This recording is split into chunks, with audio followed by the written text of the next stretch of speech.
Bismillahirrahmanirrahim. Assalamualaikum warahmatullahi wabarakatuh.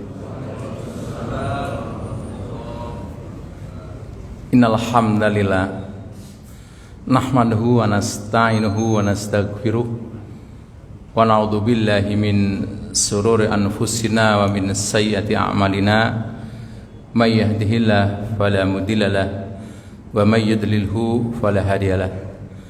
Asyhadu an la ilaha illallah wahdahu la syarika lah wa asyhadu anna Muhammadan abduhu wa rasuluh. Allahumma salli wa sallim wa barik ala nabiyyina Muhammadin wa ala alihi wa sahbihi ajmain, amma ba'du. Qala ta'ala ya ayyuhalladzina amanu taqullaha haqqa tuqatih wa la tamutunna illa wa antum muslimun. Kepada para asatid, para guru, tokoh masyarakat serta pengurus DKM, Bapak Ibu jamaah salat subuh Masjid Al-Ikhlas rahimani wa rahimakumullah. Mengawali kajian motivasi dan inspirasi Islami pada pagi hari ini, saya mengajak diri saya dan jamaah sekalian untuk mengawalinya sama-sama bersyukur kehadirat Allah Ta'ala, di mana atas segala karunia-Nya subuh pagi hari ini dengan izin Allah Ta'ala kita semua bisa melaksanakan sholat subuh secara berjamaah, yang tentu tidak semua hamba Allah diberi kesempatan seperti kita. Mudah-mudahan saja sholat subuh kita serta ibadah kita yang lain senantiasa mendapatkan ridho dan pahala dari Allah Ta'ala. Sholawat teriring salam, mari sama-sama kita sanjungkan kepada baginda Rasulullah Sallallahu Alaihi Wasallam, para keluarganya, sahabatnya, dan orang-orang yang istiqomah dalam meneruskan perjuangannya. Bapak Ibu, izinkan pagi hari ini kita tidak bedah buku dulu, tetapi kita ngambil tema berkaitan dengan meneladani, menjadikan Rasul sebagai model kehidupan terbaik, dengan tema jadikan Muhammad Rasulullah Sallallahu Alaihi Wasallam sebagai model kehidupan terbaik. Kalau kita lihat dalam teori modern, Bapak Ibu yang pernah atau pernah mengikuti seminar motivasi pernah mengenal istilah teori modeling, teori mencontoh. Dalam teori ini dikatakan jalan terbaik menuju kesuksesan adalah melakukan apa yang dilakukan oleh orang-orang yang sudah sukses. Jadi sederhana sekali, kalau dalam bahasa berbeda boleh dikatakan cara tercepat untuk sukses adalah melakukan apa yang dilakukan mereka yang sudah sukses di bidang apa saja. Kalau kita ingin anak kita atau cucu kita hafal Quran di usia misalkan belasan tahun, maka cari anak yang seusia itu sudah hafal Quran seperti yang kita inginkan. Tanya dia, orang tuanya, bagaimana cara mendidiknya, lakukan hal yang sama, insya Allah hasilnya sama. Atau bagi kita yang ingin mengembangkan usahanya di bidang apapun itu, maka cari model. Oh, saya ingin jualan ayam seperti si fulan misalkan. Tanya dia, lakukan yang dia lakukan. Teori dasarnya itu. Jadi cara tercepat untuk sukses adalah melakukan apa yang dilakukan oleh mereka yang sudah sukses, termasuk dalam ibadah. Kok dia bisa ya setiap waktu tidak pernah ketinggalan takbiratul ihram? Tanya kepada dia, pasti dia punya cara bagaimana dia bisa setiap awal waktu sudah ada di masjid sehingga tidak pernah ketinggalan takbiratul ihram. Mendengar teori ini seakan-akan teori luar biasa modern, padahal kita lupa 14 abad yang lalu Allah Subhanahu wa Ta'ala yang telah menyampaikan kepada kita tentang konsep yang kurang lebih teori modelingnya, yaitu apa? Dalam surat Al-Ahzab ayat 21 Allah berfirman, laqad kana lakum fi rasulillahi uswatun hasanah. Hafalkan kita semua, tapi kita lupa bahwa ketika dibahasakan yang berbeda, lalu kita terkaget, padahal kita inilah sudah mengenal lama gitu ya. Yang artinya dalam ayat ini, sesungguhnya pada diri Rasulullah ada teladan yang baik bagimu, yaitu bagi orang yang mengharap Allah dan hari akhir serta banyak berzikir kepada Allah. Artinya Allah di sini menjadikan Rasul SAW sebagai model terbaik. Padahal kita tahu prestasi Rasul luar biasa dalam segala aspek kehidupan. Artinya kalau kita ingin sukses, tentu cari model terbaik. Siapa model terbaik? Rasulullah Sallallahu Alaihi Wasallam. Oke, nanti kita akan ketemu. Lalu mengapa umat Islam sekarang mencari model yang lain? Apa hambatannya? Apa kesalahannya kita dalam memodel Rasul sebagai model terbaik? Kita akan temukan nanti. Dan berkaitan dengan ini pula, Imam Malik radhiyallahu anhu pernah menyampaikan kepada kita, la yusliha akhir hadhil ummah illa ma aslaha awwalaha. Tidak akan baik akhir umat ini melainkan apabila mereka mengikuti baiknya generasi umat yang pertama, umat terdahulu. Jadi umat sekarang ini nggak akan bisa sesukses seperti umat terdahulu, kecuali satu, melakukan apa yang dilakukan umat terdahulu. Coba lihat sejarah. Saya ngambil yang sangat fenomenal dari zaman peristiwa ketika begitu Rasulullah SAW tidak nyampe 23 tahun telah merubah peradaban yang menggemparkan negara-negara adidaya saat itu, yaitu Roma dan Persia. Saya ngambil episode ini lalu saya turunkan sedikit sebagai gambaran model seperti apa sih gitu ya, gambarannya. Prestasi baik seperti apa sih yang dikatakan Imam Malik ini? Kita nggak akan bisa seperti mereka. Ketika Rasul dan para sahabatnya begitu pesatnya mengubah peradaban saat itu, yang hanya kurang dari 23 tahun dalam bidang ekonomi, sosial dan sebagainya, menggoda raja Romawi untuk mengerti apa sih rahasianya. Maka Raja Romawi mengirim intel ke Madinah, Pak, memata-matai apa sih yang dilakukan mereka, yang dilakukan Muhammad dan teman-temannya, bahasa mereka. Kok bisa ada ilmu yang luar biasa, ada rahasia yang luar biasa, begitu cepatnya dia merubah peradaban, kemajuannya luar biasa. Setelah sekian lama intel bertugas memata-matai siang malam apa yang dilakukan Muhammad dan para sahabatnya, maka intel itu pulang. Ketika pulang, ditanyalah intel itu, wahai intel, rahasia apa yang membuat Muhammad dan teman-temannya bisa mengubah peradaban yang luar biasa, yang untuk negara lain ratusan tahun, kurang lebih begitu bahasa bebasnya. Intelnya menjawab, rahasianya adalah Muhammad dan teman-temannya ruhbanun billail wa firsanun binahar. Apa bahasanya kalau dalam bahasa bebasnya? Muhammad SAW dan para sahabat itu kalau malam seperti rahib di agama mereka, menjerit, menangis, begitu dekatnya dengan Tuhan, dengan Allah Subhanahu Wa Taala. Kalau siang bukan tidur, tapi seperti singa padang pasir.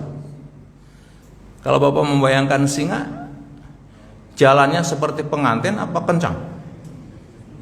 Umat Islam sekarang dalam mengejar kemajuan kenceng apa kayak pengantin baru jalannya? Lebay, lambat gitu ya. Ekonominya lambat, teknologi ketinggalan lambat, ya kan? Ilmu yang lain lambat, kita ketinggalan kita. Singa luar biasa digambarkan seperti itu. Ini rahasia yang pertama, ruhbanun billail wa firsanun bin nahar. Malam seperti rahib menjerit menangis, tapi siangnya seperti singa padang pasir. Kemudian kesini kita ikuti perjalanan sejarah mencatat apa? Belum ada suatu kelompok entitas tertentu yang bisa menguasai dunia seperti Islam. Islam pernah menguasai dunia lamanya hampir 1500 tahun, Pak, kejayaan Islam. 1500 tahun secara politik ini. Berapa wilayah kekuasaannya? Hampir sepertiga dunia, Pak. Sekarang kita lihat Amerika zaman modern belum 800 tahun tuh sampai sekarang, dan segitu wilayahnya benua Amerika saja sudah mulai goncang dengan berbagai hal. Islam pernah berkuasa 1500 tahun. Belum bicara tentang ilmu pengetahuan, hampir semua ilmu pengetahuan yang sekarang ada nyaris 90% ditemukan oleh muslim. Bahkan laptop yang saya pakai, Bill Gates pernah mengatakan kita harus berterima kasih kepada algoritmi. Tanpa ditemukan matematika, tanpa ditemukan angka nol, ditemukan matematika, tidak akan ada yang disebut komputer. Karena dalam komputer ini untuk membuat program harus dengan angka biner, itu angka 0 dan angka 1. Insya Allah Bapak yang pernah kuliah di komputer atau mungkin pernah khusus, kebetulan kami ada sedikit background di situ, ketiga kami. Untuk membuat program harus dengan angka biner, itu angka 0, angka 1. Siapa penemu angka 0? Siapa penemu matematika? Al-Khwarizmi dan lain sebagainya. Nah, kalau sekarang kita umat Islam tertinggal, ingin mengejar dalam ekonomi, politik dan sebagainya, tapi tidak melakukan hal yang sama dengan umat terdahulu, nggak akan bisa. Kita latah ikut-ikutan cara lain, Pak. Rubah sekarang. Ruhbanun bilail wa firsanun binahar. Gerakan setiap kita berani bangun malam. Semuanya. Jadi bolehlah ketika kelompok tertentu mengadakan suatu acara yang masanya banyak sekali. Tapi kalau masa itu hanya di jalan, berteriak-teriak di sana, bagus mungkin. Tapi lebih baik kalau masa itu ada di sepertiga malam, kompak semua menghadap Allah Subhanahu wa taala dan diikuti salat subuh berjamaah. Coba teruskan lagi ke Salahuddin Al-Ayyubi. Ketika memenangkan perang salib 2, setahun sebelum perang salib kedua, Salahuddin Al-Ayyubi, ya waktu kami ke Mesir tuh lihat bentengnya, kayak apa hebatnya itu bentengnya, tidak langsung melakukan perang melawan mereka sebelum dipastikan umat Islam sholat subuhnya seperti sholat Jumat.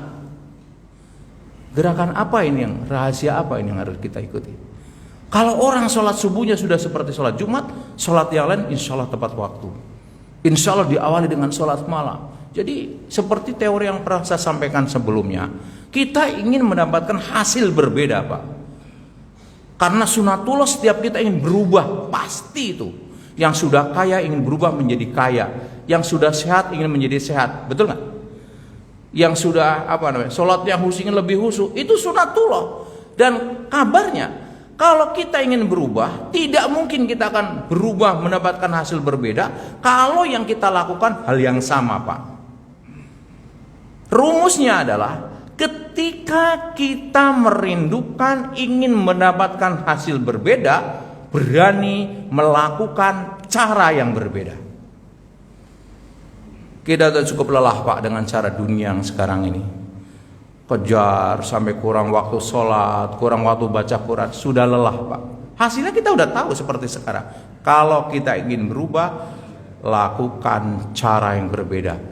Gerakan ruhbanun bilail wa firsanun binahar. Ini kurang lebih inti yang akan ke depan kita akan coba bongkar dengan bertahap kalau cukup waktu. Baik, nah sebelum kita memodel Rasulullah SAW sebagai model terbaik dan sudah terbukti, nanti kita akan tahu siapa aja mengakui itu di luar Islam banyak sekali. Maka langkah yang kita harus lakukan minimal ada 5 tahapan, nggak bisa dirubah. Yang pertama, sebelum kita menjadikan Rasul sebagai model, pertama adalah mengimani Rasulullah SAW. Bagaimana memodel Rasul kalau kita belum mengimani bahwa Rasul utusan Allah dan apa yang disampaikan Rasul? Rasul tidak pernah berkata kecuali apa? Wahyu yang diwahyukan kepadanya. Saya ngambil contoh saja satu sebelum saya membuka ayatnya. Hal medis saja yang sangat sederhana. Rasul jauh hari sudah mengatakan, saya membaca di kitab Bukhari-nya kalau nggak salah halaman 21 yang kitab kuning itu, Saya tandain betul waktu dapat hadis itu, saya rasanya kayak dapat sesuatu itu Pak. Langsung saya buka buku-buku waktu masih di pesantren. Ya Robbi, saya berapa tahun yang lalu saya baca tapi nggak ngeh. Begitu sering ikut seminar, saya baca di situ begini konteks teks Arabnya. Inna fi habatis sauda shifa min kulli da ila sam. Pendek kan? Bahwa dalam hamba sauda mengobati berbagai macam penyakit ila sam, kecuali satu yang nggak bisa diobatin, kematian. Berapa orang Islam yang udah percaya ini? Masih percaya dengan selain habatus sauda, obat-obat kimia dan sebagainya. Ini yang saya katakan, sebelum kita memodel, imani dulu. Padahal kita tahu Pak, setelah dunia internet begitu luar biasa, Bapak tinggal ngeklik aja Pak. Dulu saya ngumpulin itu artikel tentang habatus sauda luar biasa sulitnya.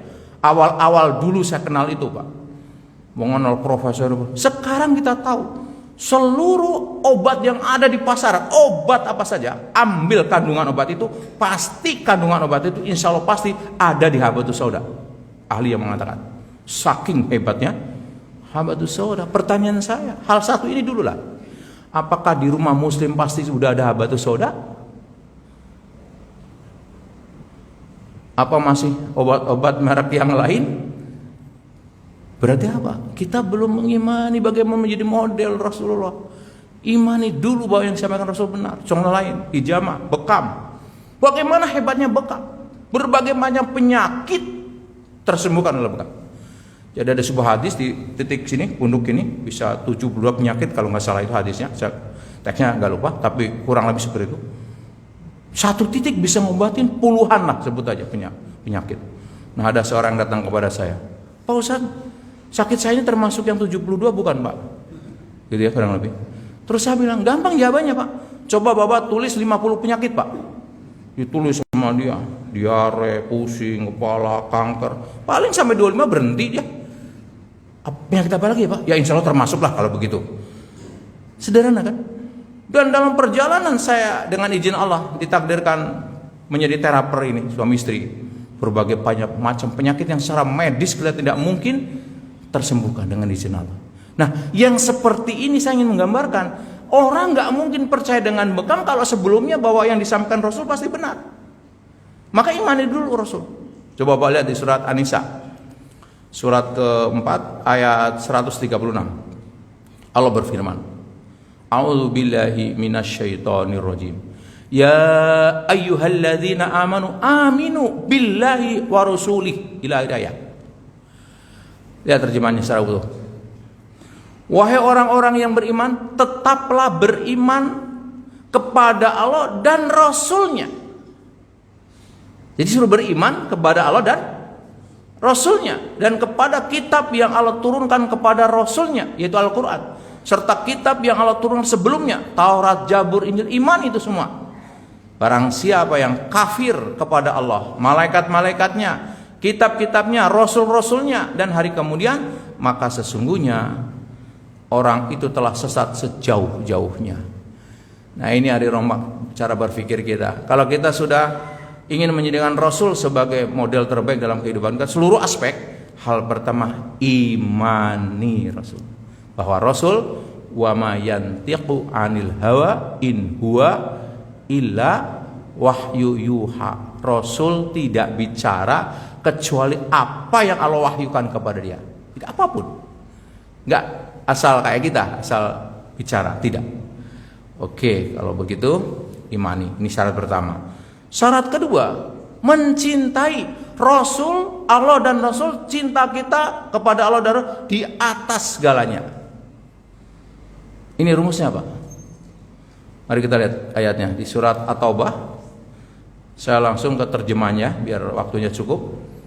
Ayat 24. Katakanlah Muhammad, jika bapak-bapak, anak-anak, saudara-saudara, istri-istri, kaum keluargamu, harta kekayaan yang kamu usahakan, perniagaan yang kamu khawatiri kerugiannya, dan tempat tinggal yang kamu sukai adalah lebih kamu cintai dari Allah dan Rasulnya dan dari berjihad di jalannya, maka tunggulah sampai Allah mendatangkan keputusannya, dan Allah tidak memberi petunjuk kepada orang-orang yang fasik. Mari kita introspeksi. Apakah jangan-jangan ini yang membuat hidup kita tidak tenang, tidak damai, resah, gelisah, padahal sehat, rumah tangga ada, rumah ada, kendaraan ada, tapi hidup kita tidak merasakan kebahagiaan, tidak merasakan kedamaian? Jangan-jangan ini. Kenapa? Seringkali di antara manusia Allah dan Rasul dinomor sekiankan. Cirinya apa? Seseorang yang mencintai, maka ketika yang kita cintai memanggil kita, pasti didahulukan. Kita lihat sekarang, berapa banyak ketika ada panggilan azan, segera memenuhi panggilan itu. Dalam sebuah kitab saya membaca atau Ilham menyampaikan, bisa jadi lambatnya turunnya pertolongan Allah kepada kita, lambatnya turunnya rahmat Allah kepada kita disebabkan satu, lambatnya kita memenuhi panggilannya. Jadi kita introspeksi lah. Kalau dalam penyakit kan jangan obati penyakitnya sebelum didiagnosis penyebabnya apa gitu kan. Kita mari mengintrospeksi diri. Jangan-jangan hidup kita tidak pernah merasa cukup, senantiasa dalam keresahan. Padahal secara teori kita harusnya sudah lebih dari cukup lah. Bisa jadi karena kita lambat ketika dipanggil Allah. Artinya apa? Cinta kita kepada Allah dan Rasul belum nomor satu. Maka Allah kata ancaman, tunggu keputusan Allah. Nah, karena itu Rasulullah SAW memotivasi kita dalam rangka membuktikan cinta kita kepada Allah ketika dipanggil segera adalah apa? Siapa yang bisa sholat berjamaah 40 hari dan tidak ketinggalan takbiratul ihram dibebaskan dari dua hal. Pertama, dibebaskan dari api neraka. Yang kedua, dibebaskan dari sifat munafik. Bapak kalau ngebayangin neraka kayak apa? Pasti tempat yang tidak enak, panas, mengerikan, betul gak? Nah kalau itu neraka dunia gimana? Hidup kita di dunia misalnya kayak di lumbung padi tapi lapar kita, tidak bisa makan. Seperti kita sekarang hidup di Indonesia ini yang makmurnya luar biasa. Bahkan ada penulis Mesir menulis, seandainya, bukunya itu kalau terjemahkan dalam bahasa Indonesia, seandainya surga ditongolkan ke muka bumi, maka Indonesia surganya. Apa dasar penulis Mesir itu mengatakan demikian? Seluruh gambaran di surga ada di Indonesia. Sungai yang mengalir di surga kan itu, angin yang semilir, artinya apa? Musim yang standar. Bisa bayangkan Bapak kalau di Eropa lemari baju kita minimal 3, baju musim panas sendiri, baju musim dingin sendiri, musim semi sendiri. Bayangkan aja, nggak mungkin di sana mungkin musim dingin ya kita pakai baju musim panas. Saya rasa mati itu. Saya pernah itu ngaji duduk kayak gini, padahal sudah rangkap berapa celana saya itu kram, saking dinginnya. Nah bagaimana kalau kita misalkan di musim dingin kayak gitu pakai baju musim panas yang kaos aja gitu misalkan? Wah nggak mungkin itu. Saya pernah buka keran itu belum di setel ke yang panas, mau wudhu itu kayak masuk ke dalam tulang Pak, dinginnya itu. Karena refleks kan, seharusnya diputar dulu ke posisi hangat itu, luar biasa. Nah di Indonesia baju kering di badan Pak, satu aja mau kapan aja satu aja gitu kan, saking luar biasanya. Nah tapi apa artinya lah negeri yang digambarkan oleh orang bahwa Indonesia seperti surga yang ditongolkan ke dunia, kalau kita masih menomorduakan Allah dan Rasul.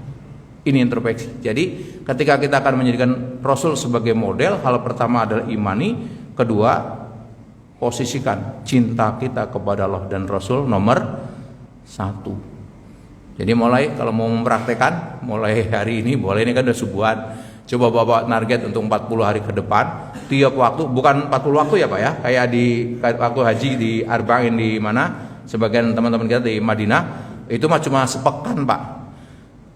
Ya, 8 hari ya. 40 hari Pak, rasakan, apalagi suka mobil. Nanti akan refleks otak kita. Oh, saya mau misalkan ke tempat saya ke Bogor. ke Bogor jam sekiannya ada di mana, masjid di mana, jam sekian di mana, masjid di mana, akan begitu Pak. Sehingga betul-betul terkait hati kita dengan masjid. Dicoba dulu, ini kan kalau belum nyoba belum tahu itu bagaimana tantangannya gitu kan. Nah nanti setelah itu akan refleks, begitu panggil adzan langsung spontan. Itulah cara Allah memotivasi kita, karena balasannya luar biasa. Yang ketiga, setelah kita mencintai, mengenal sejauh mana sih kalau kita suruh mencintai Allah dan Rasul, mengenal Rasul cintanya kepada kita minimal itu. Mengenal Rasul seperti apa? Lihat sini. Dalam surat At-Taubah ayat 128 Allah berfirman, laqad ja'akum rasulun min anfusikum azizun 'alima anittum harisun 'alaikum bil mu'minina raufur rahim. Sungguh telah datang kepadamu seorang rasul dari kaummu sendiri, berat terasa olehnya penderitaanmu, sangat menginginkan keimanan dan keselamatan bagimu, amat belas kasihan lagi penyayang terhadap orang-orang mukmin. Coba lihat kerisauan Rasul kepada umatnya. Dia ingin setiap kita selamat. Rasul ingin setiap kita masuk surga. Dalam sebuah hadis katakan, kullu ummati yadkhulul jannah illa man aba. Setiap umatku pasti masuk surga kecuali yang bandel, yang enggan. Coba lihat itu. Sangat menginginkan keimanan dan keselamatan bagimu, amat belas kasihan lagi penyayang terhadap orang-orang mukmin. Kalau Rasul begitu risaunya kepada kita, coba cek deh kerisauan kita kepada sunnah Rasul yang ditinggalkan. Kita cuek-cuek aja, tidak pernah menjaganya. Padahal kita ingin di surga bersamanya, padahal kita merindukan syafaatnya, bisa mendapatkan minum air telaganya, telaga Allah. Bayangkan itu Pak. Begitu kita mengenal Rasul, begitu cintanya, mestinya Pak, kita juga sekarang sama-sama untuk menjaga sunnah-sunnahnya. Ya, jadi bukan sebatas sebagian saudara-saudara kita senang sekali ketika memperingati sampai bikin tenda, sampai di jalan penuh sekali. Bagus mestinya dalam kondisi mendengarkan tausiah. Tapi lebih bagus lagi tindak lanjuti dong. Kalau waktu datang mengadakan acara itu sampai segitu meluapnya, kenapa sholat jamaah jadi sepi? Lalu apa hikmahnya itu semua gitu? Ini introspeksi diri. Ya, kita autokritik lah buat kita. Mestinya ngikutin sunnah Rasul, di mana Rasul sampai-sampai kalau hampir-hampir ketika datang waktu sholat, Rasul akan menyuruh sahabat untuk mengimami, kemudian Rasul akan membakar rumah-rumah yang dekat masjid tapi tidak jamaah Pak. Nah, sementara kita dalam acara tertentu kita sampai segitu meluapnya acara, orang-orang sampai berdesak-desak gitu. Tapi ketika sholat jamaah yang merupakan sunnah yang sangat dianjurkan tidak ada, gitu ya. Ini harus menjadi introspeksi gini. Terus bagaimana cara mengenal? Ya membaca sirah-sirahnya, sirah nabawiyah. Kalau dalam sebuah riwayat dikatakan dari Sa'ad bin Abi Waqqas, dulu kami mengajarkan anak kami peperangan Rasulullah sebagaimana kami mengajari mereka sebuah surat dalam Al-Quran. Oke, setelah mengenal, mengikuti. Allah berfirman, "Qul in kuntum tuhibbunallaha fattabi'uni yuhibbukumullahu wa yaghfir lakum dzunubakum wallahu ghafurur rahim." Katakanlah Muhammad, jika kamu benar-benar mencintai Allah kepada umatnya, ikutilah aku. Niscaya Allah mengasihi dan mengampuni dosa-dosamu. Suruh mengikuti Rasul. Suruh mengikuti Rasul. Coba kita cek dalam kehidupan kita dari bangun tidur sampai tidur lagi, berapa banyak kita ngikutin Rasul. Kalau di antara kita masih ada yang makan sambil berdiri, minum sambil berikut siapa? Ya. Di antara kita yang full makan terus tidak pernah puasa, ikut siapa? Tanya. Gitu ya. Yang pola kita terapinya sering terapi kemana-mana, terapi puasa nggak pernah, tahajud nggak pernah, ikut siapa? Gitu. Tanya. Padahal kita suruh ikut Rasul. Dan setelah mengikuti, menjadikan Rasul sebagai teladan atau model kehidupan sehari-hari. Karena Pak, Rasul adalah manusia terbaik sepanjang sejarah. Nah, kalau kita yang mengatakan mungkin biasa karena kita umatnya. Bagaimana kalau yang mengatakan adalah seorang yang bukan orang Islam? Di sini saya membaca buku judulnya 100 tokoh orang paling berpengaruh dalam sejarah dan nomor satu Nabi Muhammad, yaitu karya Michael Hurt tahun 78, dan saya membaca buku ini ketika SMA kelas 2 Pak, dan alhamdulillah bukunya masih ada sampai sekarang. Kaget sekali, wah ada orang bukan Isa mengatakan Rasul adalah orang yang paling berpengaruh di antara 100 ranking. Kalau di Bapak boleh baca, sebenarnya saya kutip asli seperti di buku, tapi saya akan mungkin narasikan secara umum. Beliau menyampaikan bahwa di dunia ini ada miliaran, puluhan miliar manusia, kata beliau. Dari miliaran manusia di bumi, hanya ada 1 juta orang yang bisa masuk buku geografi dalam arti luas, kata beliau. Dari jumlah 1 juta diperas menjadi 20.000 orang. Orang yang hasil upahnya punya harga untuk disebut buku kamus biografi. Kamus biografi. Nah, dari 20.000 diperas hanya diambil 0,5%-nya, yaitu 100 orang. Dan 100 orang tadi adalah nomor satunya Nabi Muhammad sallallahu alaihi wasallam. Coba perhatikan ya. Dari miliaran manusia diperas menjadi 1 juta. Dari 1 juta diperas lagi, diseleksi lagi menjadi 20.000. Dari 20.000 diseleksi lagi menjadi berapa? 100. Di situ ada Isa Al-Masih, ada Genghis Khan, ada Mahatma Gandhi, Siddhartha Gautama, orang-orang yang kita dengar ngetop ada semua di situ. Kemudian diprotes dia oleh orang-orang saat itu. Saya membaca itu di buku itu. Saya menyampaikan apa yang ada di buku itu kepada Michael Hart. Kenapa yang nomor 1 bukan Nabi Isa, bukan Isa Al-Masih? Padahal umat Nabi Isa lebih banyak daripada umat Nabi Muhammad. Kata dia begitu, kata orang-orang yang protes, wartawan apa-apalah. Yang disampaikan semua dialognya. Dia jawab, kenapa saya memilih Nabi Muhammad SAW, bukan Isa yang nomor 1. Nabi Isa umatnya memang lebih banyak daripada umat Nabi Muhammad, diakui pada waktu buku itu ditulis. Tetapi kita hanya mendengar Nabi Isa hanya sebagai pemimpin spiritual, tidak pernah mendengar Nabi Isa memimpin perang. Pernah dengar? Perang apa yang diikuti Nabi Isa? Nabi Isa juga tidak terdengar dia menjalankan bisnis. Bisnis apa yang dijalankan Nabi Isa? Kemana dia dagangnya? Nabi Muhammad, dia di samping pemimpin spiritual, 9 kali perang besar dia langsung memimpin sebagai panglimanya, dan mengadakan perang ekspedisi militer sampai 53 kali Pak. Dia saudagar, menjadi pedagang dari umur 12 tahun dan baru berakhir menjadi pedagang umur 37 tahun. Itu dagangnya. Kurang lebih dia menjalin dagang tuh 25 tahun sebagai pedagang. Kenapa bukan Genghis Khan? Genghis Khan adalah seorang panglima yang banyak negara ditaklukkan. Walaupun negara taklukannya sekarang udah mungkin tinggal Mongolia kalau nggak salah. Kembali lagi sudah.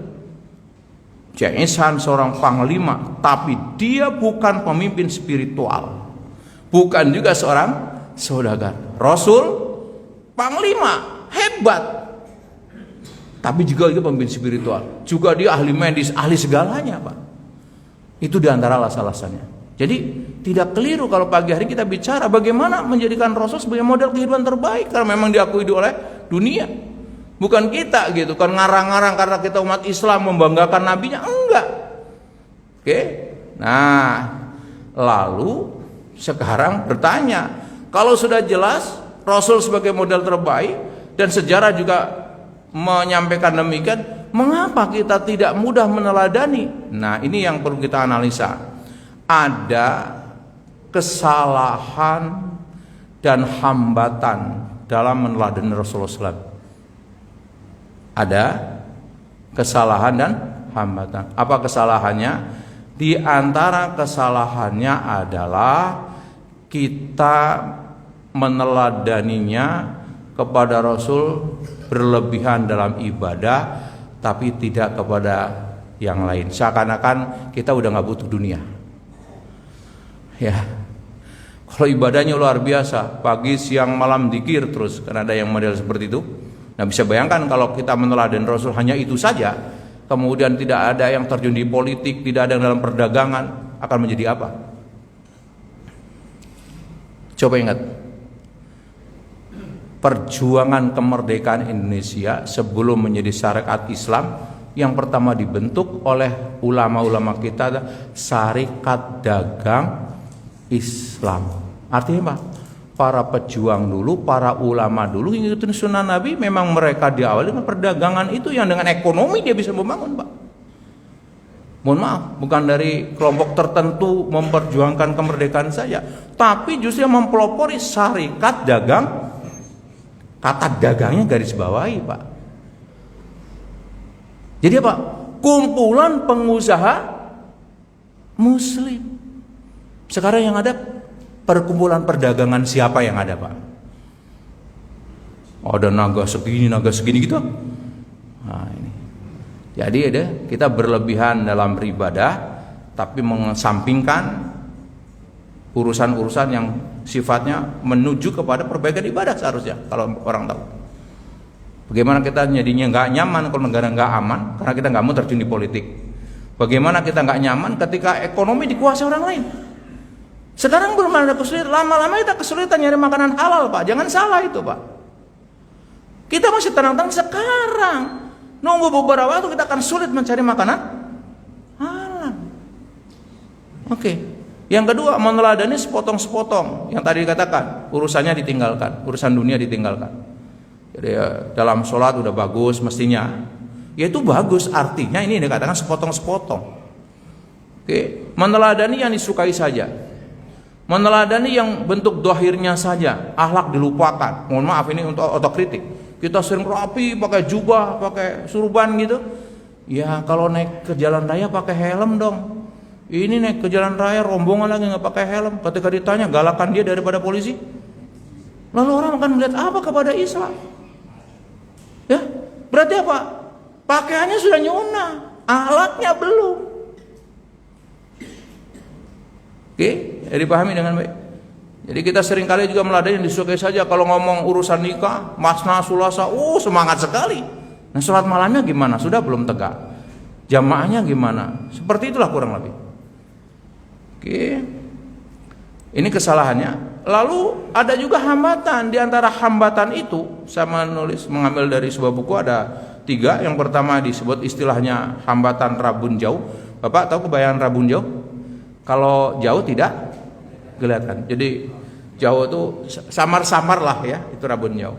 Nah, di antara rabun jauh adalah istilah yang dikemaskan kepada kaum orientalis, orang Islam belajar Islam bukan ke Madinah, tapi ke Amerika, ke Belanda gitu kan. Pulangnya sedikit bahasanya nggak enak didengar ya, karena salah belajar, kurang lebih begitu mungkin ya.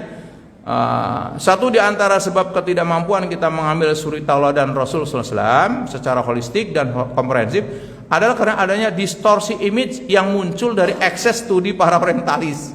Dia mempelajari Muhammad dan aspek-aspek yang tidak sukanya. Misalkan Washington Irving menulis, ia amat mengutamakan kenecisan, suka wanita, wangi-wangi, istrinya banyak, suka berperang dan lain-lain. Jadi dikemaskan Rasul tuh istrinya banyak, suka berperang, necis gitu kan, tanpa mengetahui konteksnya. Pernah nggak kita dengan tenang membaca sejarah? Kapan Rasul mulai istri banyak? Apakah dari awal dia nikah sudah istrinya banyak? Tidak. Nikah dengan Khadijah, orang kaya dengan orang kaya. Karena waktu itu Khadijah memang digambarkan kekayaan Khadijah itu sepertiga Mekah punya Khadijah, Pak. Kaya sekali dia. Rasul juga udah kaya karena dia udah menjadi owner bisnis waktu itu, bisnis owner. Jadi udah menjadi pengusaha. Makanya dia pernikahannya mewah sekali. Karena Pak, Rasul memberi mas kawin kepada Khadijah 20 ekor onta, Pak. 20 ekor onta. Kalau onta adalah kendaraan terbaik adalah seorang Mercy misalkan, satu Mercy harganya yang sedang itu 1 miliar. Maka Rasul nikah dengan mas kawin berapa? 20 miliar. Bapak dulu berapa mas kawinnya? Seperangkat alat, itu mah gak menantang, pengangguran juga bisa. Oke. Kalau Rasul memang suka kawin, saat itulah dia banyak istri, uangnya banyak, masih muda, Pak. Tapi sampai Khadijah meninggal, tidak menikah Rasul, monogami. Tolong kasih tahu. Nah, ketika itu Islam berkembang, banyak orang yang masuk Islam, baru masuk Islam langsung ikut berperang, gugur di medan juang, istri menjadi janda, dinikahi sama Rasul tuh. Sebab apa? Kalau enggak menjadi fitnah. Maka kemudian banyak dinikahi istri Rasul. Ada yang mengatakan 9, ada yang mengatakan 12, banyak riwayat. Istri Rasul, khusus untuk Rasul, Pak. Tapi dinikahi apa? Janda umur 60 tahun, anaknya 12. Janda umur berapa? 50 tahun, anaknya 6, misalkan begitu. Janda-janda. Jadi mungkin Bapak boleh juga ikut yang sunnah ini, Pak. Nah, sekarang kan kita gak semua. Kalau nikah pertama, nikah kedua biasanya apa? Nah, Bapak yang tahu lah ya. Nah, itu boleh bertanya pada diri sendiri. Ini saya ngikutin Rasul, sunnah Rasul, apa ngikutin hawa nafsu? Tanya kita, nggak usah untuk orang lain. Harus pastikan itu. Nah, ini menjadi orang-orang yang tadi melihat rabun jauh dia nggak ngeliat konteksnya, ya. Oke. Yang kedua, rabun dekat kaum muslimin. Kita terlalu dekat kepada Rasul, seakan dekat sekali sampai nggak kelihatan itu, sampai hampir nggak kelihatan lah, kurang lebih begitu. Ketidakmampuan kaum muslimin melihat perjalanan hidup Rasulullah secara lengkap dan holistik, baik dimensi sosial, politik, militer, edukasi, dan legal, kemudian memformulasikan nilai-nilai keteladanan tersebut dalam satu model yang dapat diteladani dengan mudah. Contoh, menjadikan Rasul contoh hanya di masjid dan musola saja. Memposisikan Rasul terlalu tinggi seakan-akan Rasul tidak bisa ditiru perilakunya. Ya, contohnya beginilah, sebagian kita, afan ini sih tidak salah, tapi mungkin boleh dikembangkan. Kalau sholat rapi, rapat gitu kan, diingatkan, kita juga simak ingatin, bagus itu teruskan. Tapi kalau keluar dari masjid juga begitu dong, jamaah dalam ekonomi, jamaah dalam dakwah, jamaah dalam sosial. Jangan waktu sholat suruh rapat, keluar nggak mau teguran. Oh, beda dia dengan saya, ya nggak gitu dong. Ini gimana nyontoh Rasul berarti hanya satu sisi, rabun dekat. Ada juga nggak mau kalau disebut ketika dagang seperti Rasul, jangan bawa Rasul dong. Kita berpolitik, ngomongin Rasul, bagaimana Rasul dulu memimpin negara, jangan bawa Rasul dong. Jadi seakan-akan Rasul nggak bisa ditiru karena apa? Terlalu tinggi di mata dia. Seakan-akan itu, ya, terlalu tinggi makomnya sudah nggak bisa ditiru. Nah, padahal Rasul juga manusia. Lihat, Allah menyampaikan kepada kita, "Qul innama ana basyarum mislukum." Katakanlah, sesungguhnya aku ini manusia biasa seperti kamu. Bedanya Pak, diterima wahyu.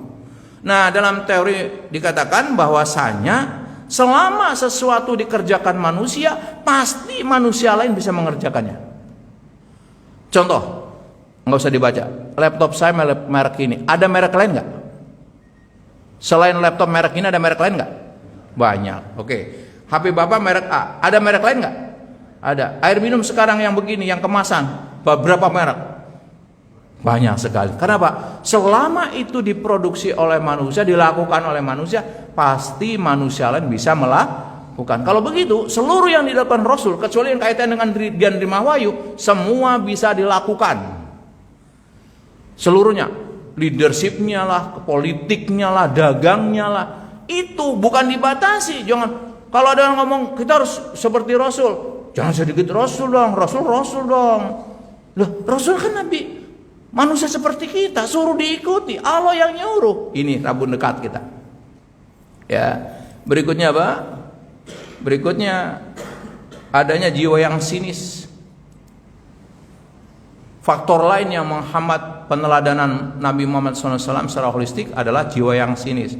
Setiap kali uswah hasanah Rasul akan dibawa keluar dari masjid dan musola, seolah-olah tidak ada hubungannya antara sunnah Rasul SAW dan kehidupan bisnis, kebijakan fiskal, entrepreneurship, politik, gak ada hubungannya seakan-akan. Sinis.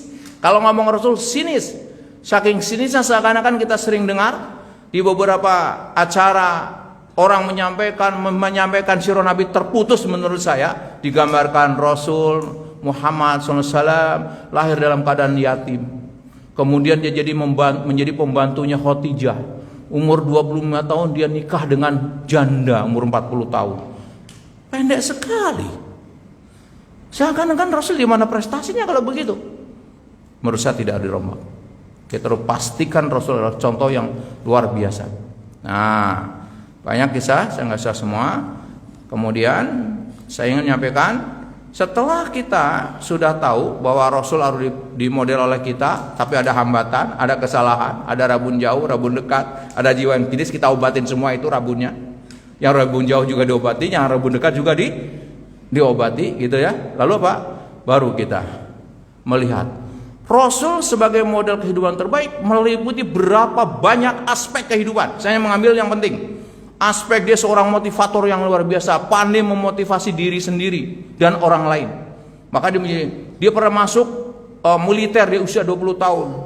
Ahli hukum, ahli pendidikan, ahli kesehatan, ya, ahli sosial politik, dakwah, keluarga, bisnis dan sebagainya. Ini yang harus kita pahami. Kita lihat perjalanan Rasul. Nah, Rasul sebagai model kehidupan terbaik, langkah pertama setelah kita mengimani tadi, mengenali Rasul, pelajari, ikuti, jadi lifestyle kita. Jadi hidup kita 24 jam mengikuti Rasul, biar apa? Hidup kita berpahala. Dari mulai bangun tidur sampai tidur lagi. Mau tidur, bagaimana Rasul mau tidur? Bangun tidur seperti apa bangun tidurnya? Makannya, sebagainya. Ikuti semua. Walau alam, saya belum ketemu sumbernya, tapi beberapa ahli kesehatan Muslim mengatakan salah satu tradisi Rasul adalah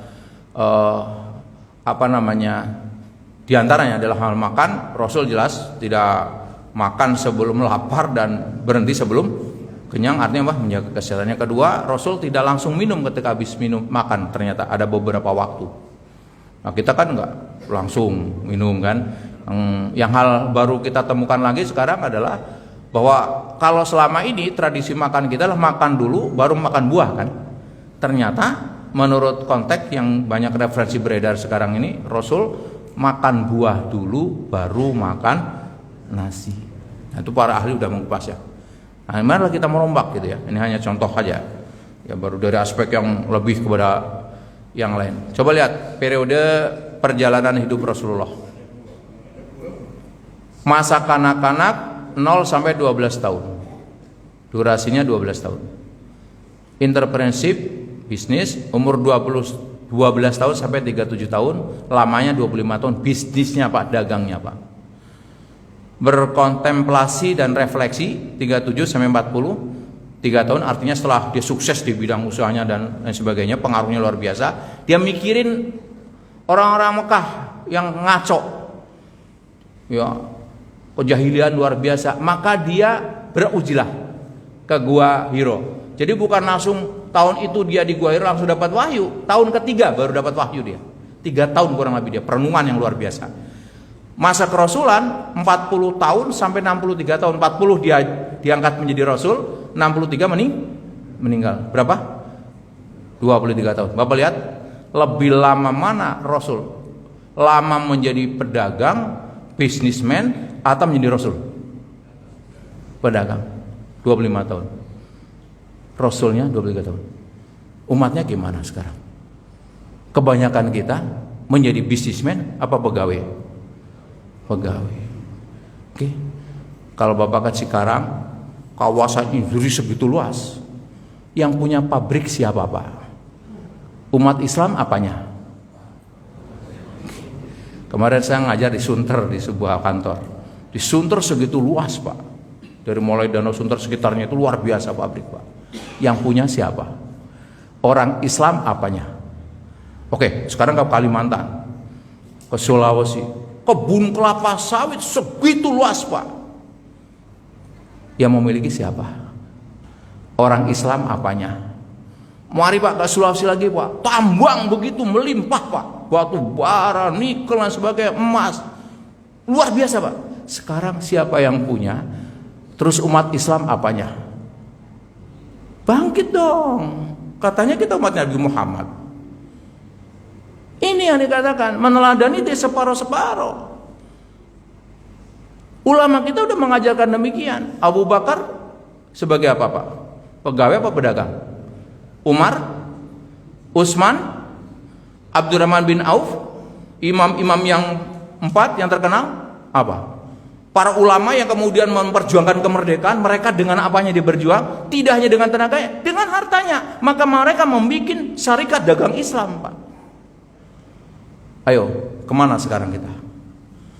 Ini yang harus kita bangkitkan, Pak. Ada sesuatu yang kita perlu evaluasi. Setelah dijajah Belanda, Belanda mengajarkan sesuatu yang keliru dan kita nggak sempat mengkoreksi. Kita dibimbing suruh menjadi pegawai biar aman, nggak pernah bangkrut. Ya. Aman, Pak.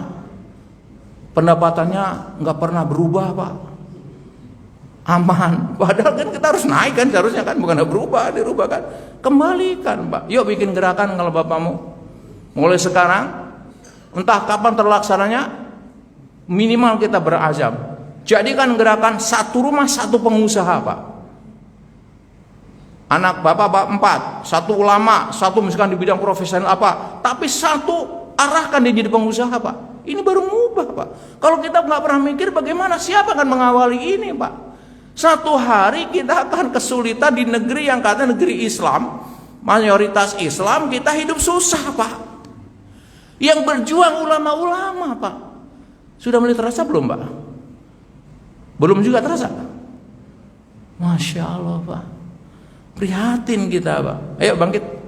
Ya, oke. Saya akan teruskan. Bagaimana komentar Muhammad Gandhi, komentar mengenai karakter Muhammad di Yong, India. Pernah saya bertanya-tanya, siapakah tokoh yang paling mempengaruhi manusia?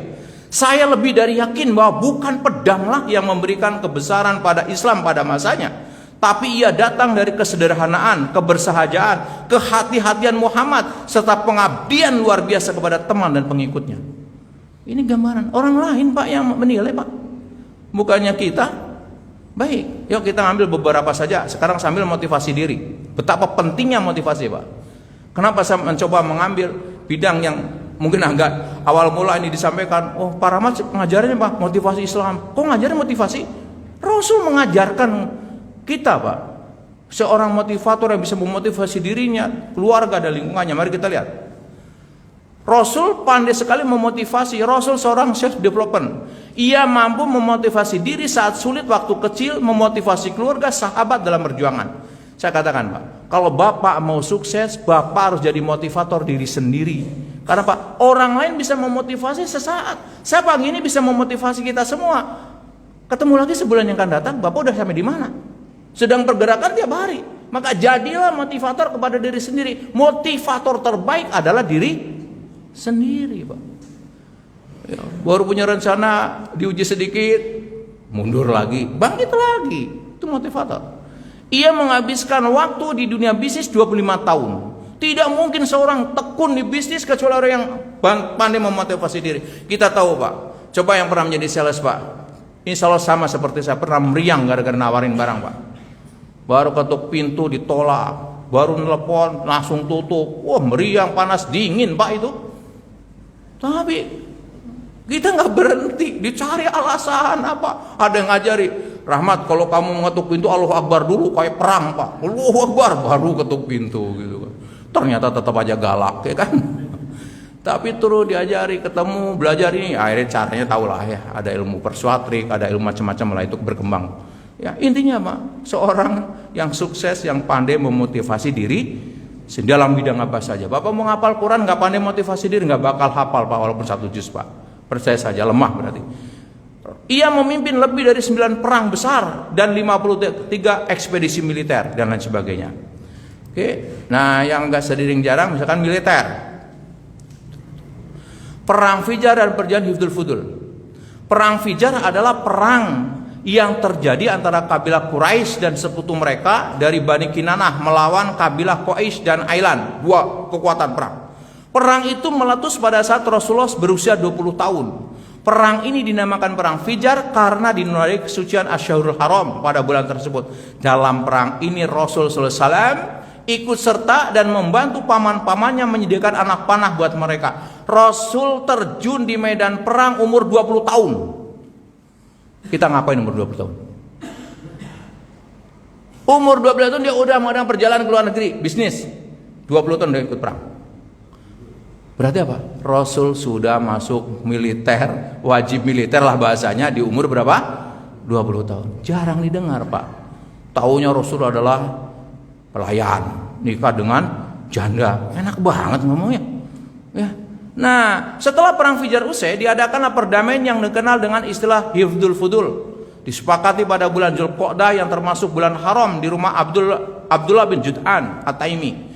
Semua kabilah dari suku Quraisy ikut dalam perjanjian tersebut. Artinya itu kayak sidang MPR, Pak. Kalau sekarang, Pak. Berarti Rasul masuk parlemen. Sidang yang datang pembesar-pembesar memusyawarahkan tentang keadaan umat. Di antara isinya adalah kesepakatan dan upaya untuk selalu membela siapa saja yang didolimi dari penduduk Mekah, dan mereka akan menghukum orang yang berbuat dolim sampai ia mengembalikan haknya. Ini banyak kisahnya. Saya langsung ke sini. Dan ketika Rasul sudah menjadi nabi, mengatakan apa? Aku menghadiri sebuah perjanjian di rumah Abdullah bin Jud'an. Tidaklah ada yang melebihi kecintaanku pada unta merah kecuali perjanjian ini. Andai aku diajak untuk menyepakati perjanjian ini di masa Islam, aku pun akan mendatanginya. Ini diceritakan setelah jadi nabi. Oke, karena waktu saya ambil dua lagi. Hukum nggak usah, pendidikan nggak usah. Langsung sini, keluarga. Apa kata Rasul?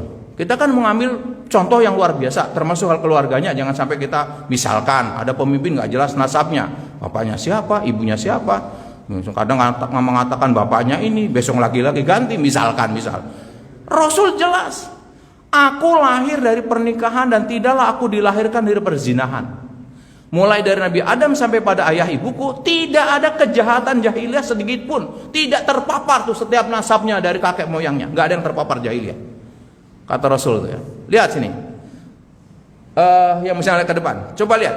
Pertemuan antara nasabnya Muhammad, bapaknya Abdullah, dengan Aminah di nasab yang kelima, yaitu Kilab. Kalau dari bapaknya Muhammad bin Abdullah bin Abdul Muttalib bin Hashim bin Abdul Manaf bin Qusay bin Kilab.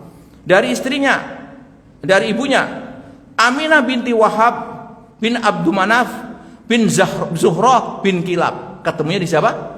Di Kilab. Jadi satu moyang itu ya. Dan ke sana sampai ke Nabi Adam. Coba dicek, Pak. Ya dicek, Pak. Pak, Bapak kenal nama kakek Bapak?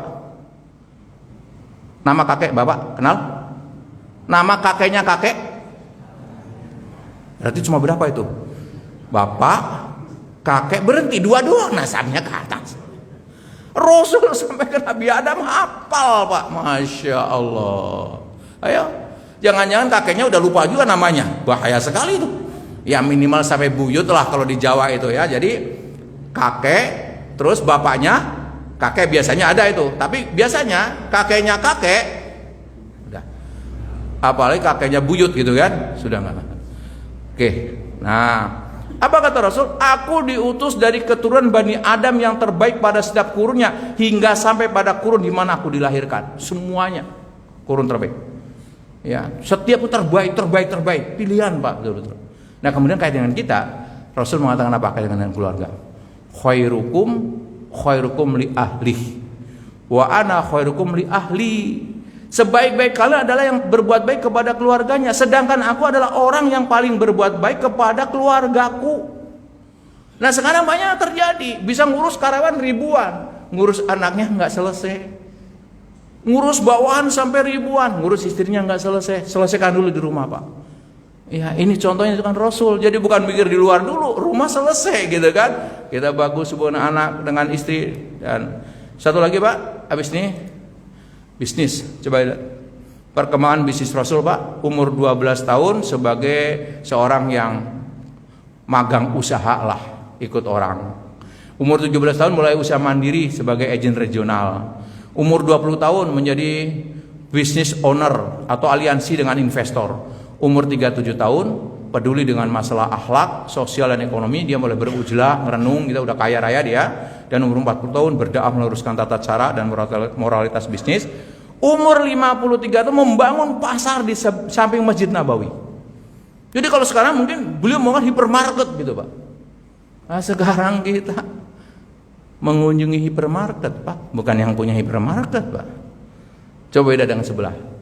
Ulas 5 SD dan jaga titik Maret. SMP mungkin sudah mulai menjadi supervisor. SMA mungkin dia sudah mimpin 1 Maret. Tamat kuliah udah membuat beberapa titik Maret gitu. Kita tamat kuliah baru ngelamar menjadi pegawai Mart. Gimana itu Pak? Ngikut siapa kita Pak?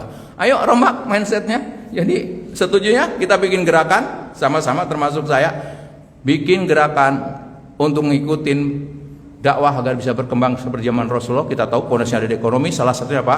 Bikin gerakan satu rumah satu pengusaha. Siap insya Allah? Wah nggak siap juga ya, memang berat Pak. Siap insya Allah Pak? Insya Allah. Ini di masjid Pak doa. Wong ingin aja berat nggak bayar ingin Pak. Bagaimana melaksanakannya? Sekali lagi dah. Bismillahirrahmanirrahim. Siap menjadikan satu rumah satu pengusaha Pak? Siap insya Allah, amin ya rabbal alamin. Semoga doa kita diterima ya. Ya kalau yang sudah nggak punya anak cucunya lah Pak ya. Tapi ada semangat. Ingat kalimat saya ini, mudah menjadi inspirasi. Baik, semoga bermanfaat. Kalau ada yang benar datang dari Allah Taala. Kalau ada yang salah dari saya pribadi, mari kita tutup ngaji kita dengan doa kafatul majlis. Subhanaka Allahumma wa bihamdika asyhadu an la ilaha illa anta astaghfiruka wa atubu ilaik. Lebih dan kurangnya saya mohon maaf ya. Assalamualaikum warahmatullahi wabarakatuh.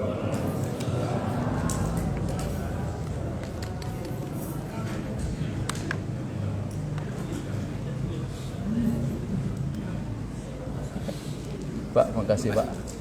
Pak Haji, makasih. Jadi kelar ya. Makasih Pak Haji. Pak Haji, makasih. Makasih.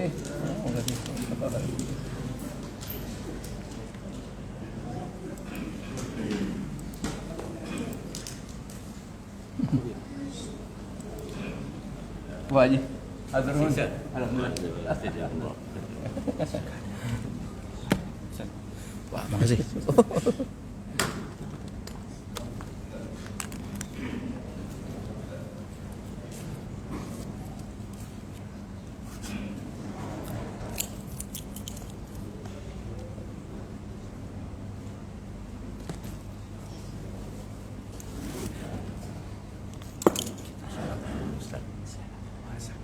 Jadwalnya puasa.